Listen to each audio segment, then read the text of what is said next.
Taylor's plan was both daring and cruel. She had always been a fiercely determined woman, with a passion for Ridge that would not die despite years of pain and rejection.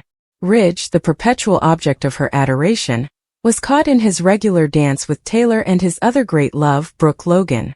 The push and pull of their triangle had defined decades of their lives, but Taylor wasn't about to wait for fate to intervene.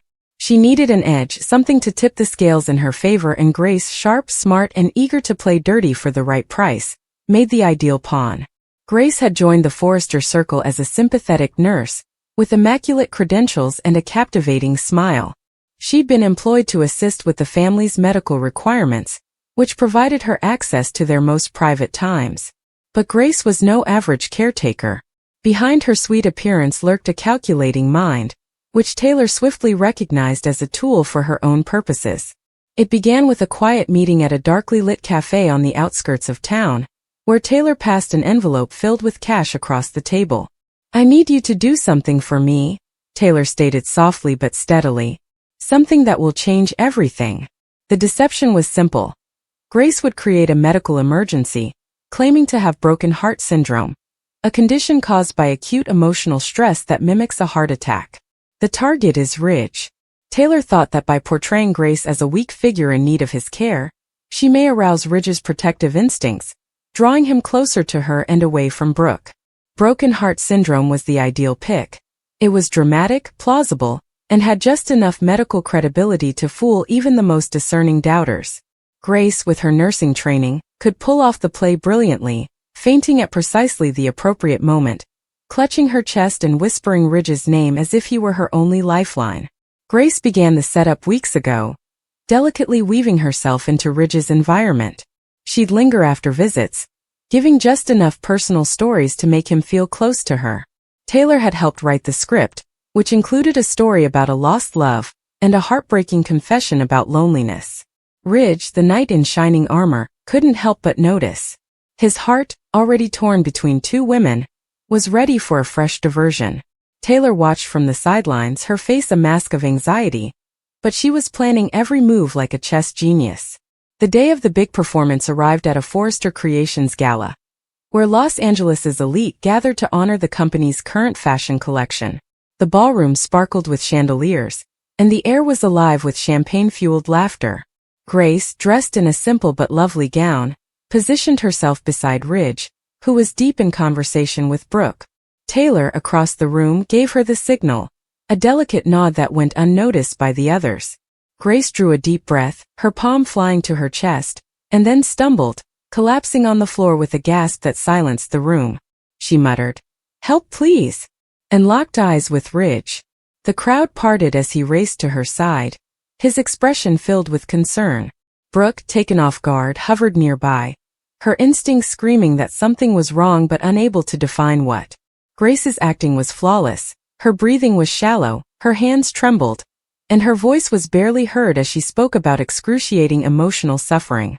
Ridge, ever the hero, picked her up and brought her to a secluded nook, insisting that a doctor be summoned right now. Taylor rushed in, playing the concerned friend, resting her hand softly on Ridge's arm and urging him to stay with Grace.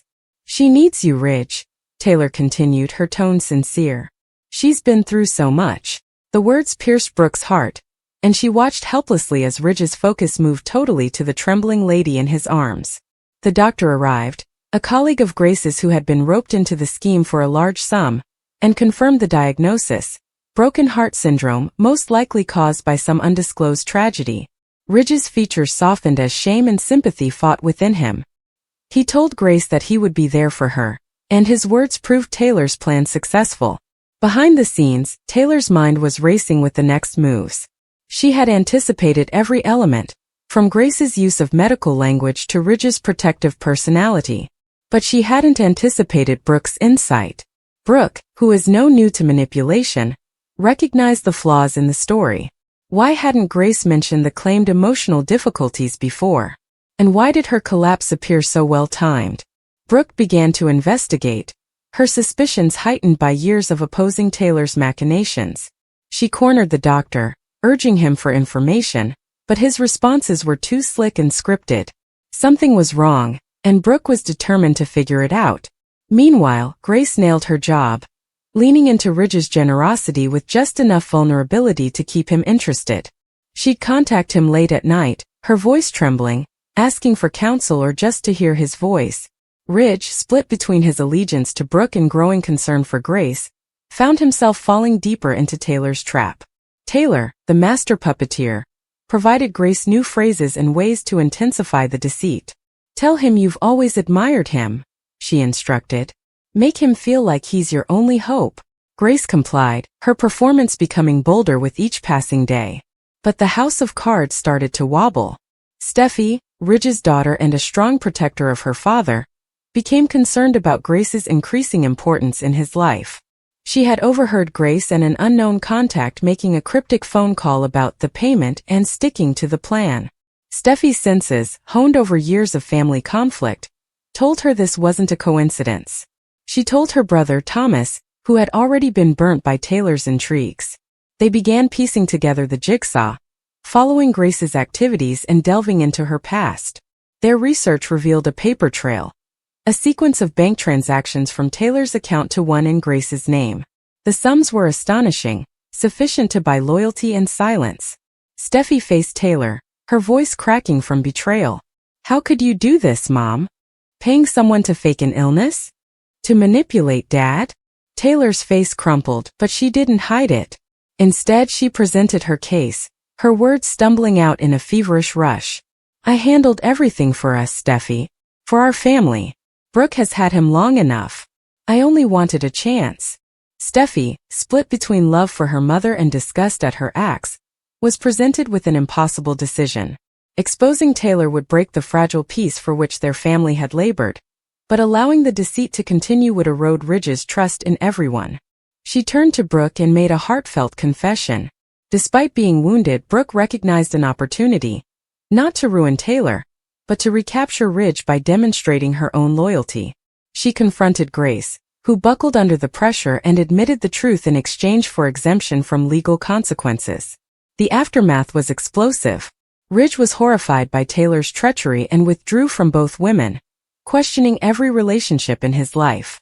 Grace vanished from Los Angeles, her reputation shattered but her cash account thriving. Taylor, confronted with the wreckage of her scheme, fled to lick her wounds, vowing to find another way to reclaim Ridge. Brooke, ever resilient, stood at Ridge's side, providing the one thing Taylor lacked: honesty. However, nothing is ever truly buried in the world of the bold and the beautiful. Whispers about Taylor's scheme spread across the Forrester and Logan circles, sparking new friendships and conflicts.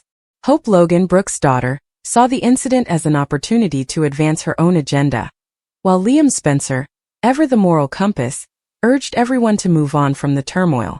But moving on was never an option in a society where love and betrayal were inextricably linked. Ridge found himself at a crossroads once the dust had calmed. Taylor's duplicity had badly hurt him, yet her passion, her unwavering devotion, still sparked something within him. Brooke's dependability was comforting, but it lacked the passion that had always pulled him to Taylor. As always, the option was stark: Taylor or Brooke. In the shadows, new actors waited to take advantage of the upheaval, with their own plans already in the works. The Forrester estate, bathed in the brightness of yet another Los Angeles sunset, remained quiet witness to the never-ending drama. Taylor's gamble had failed, but the game wasn't finished. In a world where hearts broke and healed with each passing day, one thing was certain: the bold and beautiful would never stop fighting for love, no matter what the cost. The bold and the beautiful spoilers reveal that Nick Marone felt confident. However, he was overconfident that Brooke Logan would accept his proposal. There is no doubt that Brooke previously cared about Nick. They have a grown son, Jack Marone, who last appeared on film as a child in 2011. He didn't hesitate to jump into the ocean to save Logan after she fell off the boat. Jack couldn't steer. Nick Marone's pull isn't so strong. Brooke and Nick were only married once, from 2006 to 2007. That solitary nuptial pales in comparison to her 8 marriages with Ridge. She has an adult son, RJ Forrester, who was born a few years before Jack with Ridge.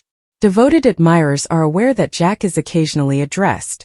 The fact that he did not appear beside his father during Nick's latest comeback could indicate that Wagner's return is only temporary. Nick was correct in assuming that Brooke would be open to him wooing her. But like Taylor Hayes, Nick forced himself to believe that history could be overcome. Ridge Forrester needs to tell Taylor Hayes. Fans are wondering how Ridge will convey the news to Taylor. He'll likely explain why he needed to save Brooke.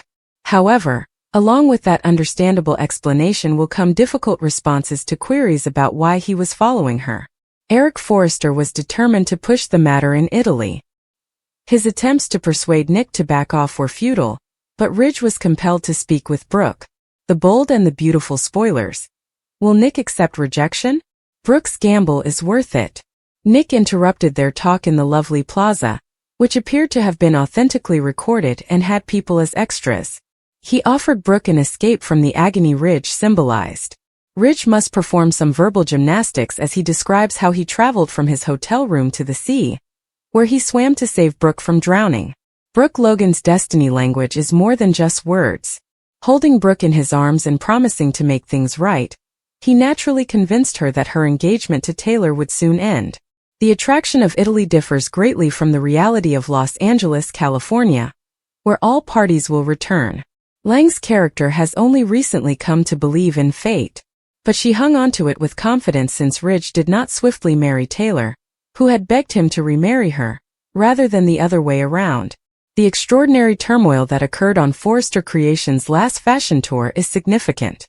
Brooke is supposed to gamble by declining Nick's engagement proposal, while she waits for Ridge to return to her.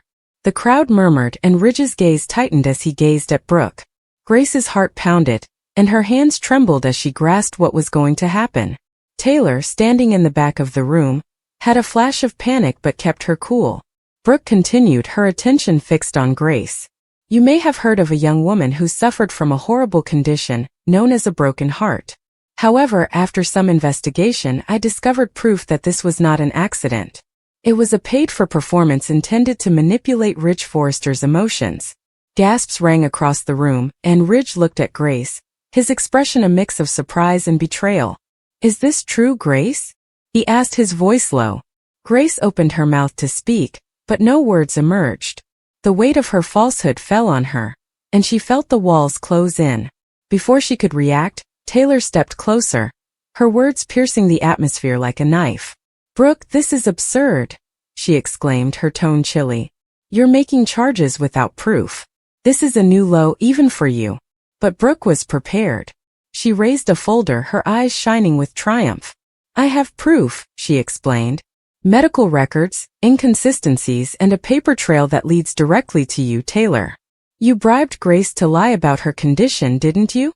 The room fell silent, and all eyes focused on Taylor. For a brief time she stumbled, her carefully crafted veneer collapsing beneath the weight of Brooke's allegations. But Taylor was a fighter, and she was not ready to give up without a fight. This is nonsense, she replied calmly despite the turmoil surrounding her. I would never do such a horrible act. Brooke, you are desperate to keep Ridge, and you would do anything to make me look terrible. Ridge, stuck in the middle, stared from Brooke to Taylor to Grace, his thoughts racing. Someone needs to tell me the truth, he continued, his voice full with emotion. Now.